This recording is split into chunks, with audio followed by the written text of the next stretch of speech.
আসসালামু আলাইকুম। আশা করি আল্লাহর রহমতে সবাই ভালো আছেন, আমিও ভালো আছি।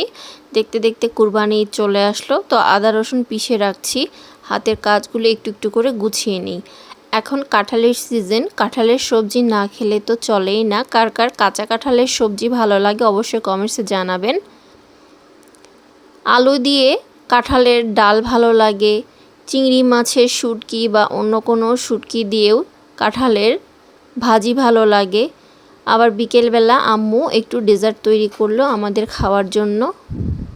শেষ হতে না হতেই ডেলিভারি বয় ফোন করলো। অনলাইন থেকে কিছু অর্ডার করছিলাম, আমার বোন আনপ্যাক করছে। এগুলো জাফরান আনছি, আর কিছু ডেকচি আনা হয়েছে, বড় ছোট মাঝারি মেজো বিভিন্ন প্রকারের বিভিন্ন টাইপসের ডেকচি আনা হয়েছে। সেগুলো আনপ্যাক করে একে একে বের করা হচ্ছে।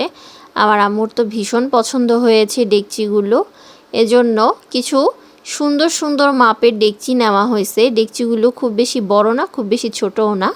আপনারা অনেক সুন্দর করে বেঁচে যাওয়া তরকারিগুলো ফ্রিজের মধ্যে সুন্দর করে সংরক্ষণ করতে পারবেন, এতে জায়গা কম নিবে। এত সুন্দর সাইজের মাপের আপনারা তরকারি, দুধ, ডেজার্ট বিভিন্ন জিনিস এই ডেকচিগুলোতে রাখতে পারবেন। তো ডেকচিগুলো আনপ্যাক করে দেখা হচ্ছে যে ডেকচিগুলোর আবার কোনো ফুটো টুটো বা কোনো কিছু আছে নাকি, সেগুলো ভালোভাবে চেক করে নেওয়া হচ্ছে। তারপরে এগুলো ভালোভাবে ওয়াশ করে নিয়ে কাজের জন্য লাগানো হবে। আমার বোন খুব পছন্দ করেছে ডেকচিগুলো, এতটা কিউট, সেই জন্য সে একা একা আনপ্যাক করছে, কাউকে হাত দিতে দিচ্ছে না।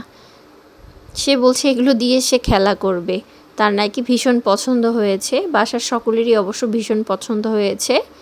পরদিন আবার প্লাস্টিকের কিছু জিনিস লাগবে, এই জন্য প্লাস্টিকের দোকানে গিয়েছিলাম। গিয়ে মনে হচ্ছে গোটা দোকানটা তুলে নিয়ে চলে আসি।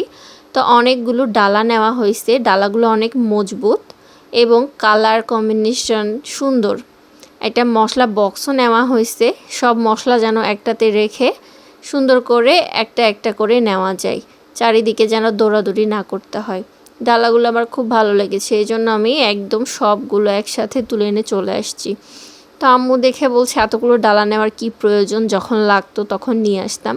তো বললাম আমার ভালো লাগছে তাই আমি নিয়ে চলে আসছি।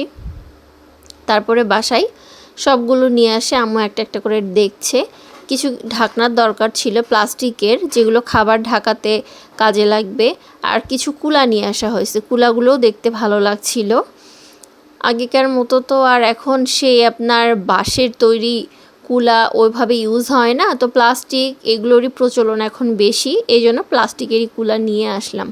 তারপরে এই তো আমাদের গাছে জবা ফুল ধরেছে, আমাদের নিজ গাছের, এই জন্য উঠে নিয়ে আসলাম। আর আম্মু কিছু পিঠা তৈরি করছে, সেগুলো স্টিম করলো আর কিছু সংরক্ষণ করে ডিপে রেখে দিল, পরে যেন বের করে খেতে পারি। আর দুই একটা আমরা বাঁধাকপি নিয়ে আসছি। বিভিন্ন খাবার দাবার তৈরি করতে গেলে বাঁধাকপি লাগে, তো কেটে ভালো করে ধুয়ে রাখছি।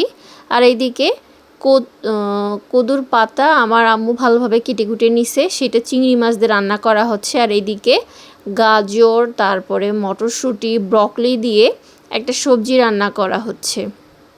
এই সবজিটা খেতে অনেক বেশি মজা লাগে, আপনারা অবশ্যই ট্রাই করতে পারেন। সেটা আবার চিকেন দিয়ে, এমনি এমনিও নয়, আপনারা অবশ্যই ট্রাই করে দেখবেন। বাসায় আমার আম্মু চিজ বানাচ্ছে, চিজগুলো দেখতে কেমন দেখুন, দোকানের মতোই অনেকটা হয়েছে। তারপর সব কাজ শেষে মাথা ঠান্ডা করার জন্য একটু চা বানিয়ে দিল আমার বোন। সবাই ভালো থাকবেন।